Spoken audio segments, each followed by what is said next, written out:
May posibilidad nga ba na itong si Stephen Holt ng Terra Firma ay mapunta dito sa Barangay Ginebra at ang magiging kapalit niya ay itong si Jared Dillinger, si Raymond Aguilar at yung iba pang mga players ng Ginebra na nasa bench ngayon. Of course, alam natin na usually ganyan na nagiging arrangement. Yung mga top picks ng Terra Firma na pupunta sa San Miguel o kaya dito sa Barangay Ginebra at ang nagiging kapalit ay mga bench players. At kapag yan ay nangyari, wala nang magugulat.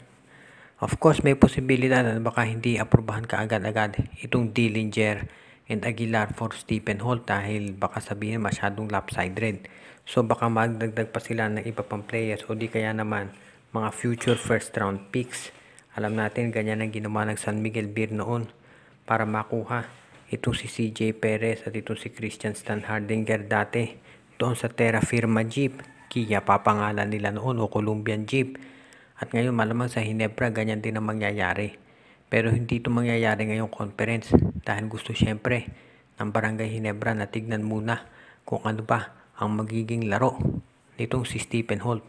At kung siya ay tinatawag na sabi nga nila ay as good as advertised, malilipat yan agad dito sa Barangay Ginebra. Hindi para maging point guard kung hindi para maging shooting guard dahil kinakailangan nila ng isang tutulong dito kay Jeremiah Gray dahil nga hindi pa natin natitiyak kung itong si Jeremiah Gray ay kailan makababalik at baka ito ay maging injury prone at mayat maya ay lagi na lang kinakailangan magpagaling. So kinakailangan ng Ginebra ng isa pang shooting guard na pwedeng tumulong dito sa kanilang lineup at ang nakikita natin dyan ay ito nga na si Stephen Holt. At kung siya ay magde-deliver dyan sa Ginebra, maaasahan natin na magpapatuloy ang pagiging dominante nitong si Coach Tim Con na pagnanalo ng marami pang kampyonato.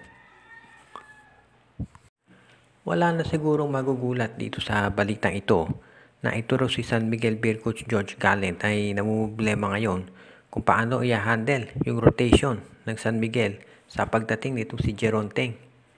Maraming mga fans na nagsabi, maski na rin tayong mga observers, na ang kinakailangan ng San Miguel talaga ay backup center ni Junmar Fajardo o kaya isang power forward na merong 3-point shooting.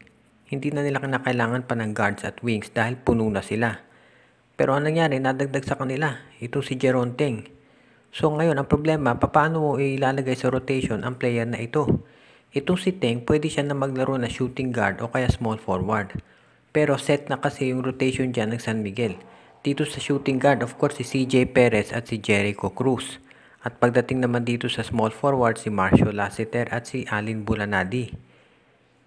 Ang iniisip kasi ng karamihan, ang problema dito kay Jeron Teng, pag ginawa mong small forward, wala siyang 3-point shooting na katulad nung kay Lassiter at kay Bulanadi.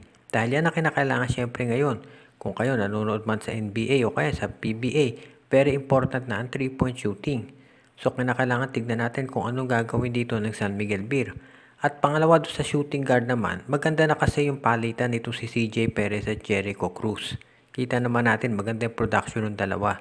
Kung ilalagay mo dyan ito si Jeron Teng, syempre mahahati yung playing time nitong si Perez at si Cruz at maapektuhan yung production nila.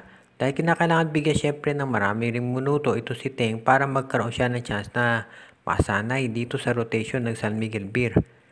So kumbaga parang hindi kinakailangan talaga ng SMB itong si Teng at mas mabuti sana kung si Teng ay napunta sa ibang team kung saan siya talaga magagamit na mapibigyan ng maraming minuto. So tignan natin kung anong gagawin ngayon ni George Gallant pagdating dito sa mga player management ng minutes nila.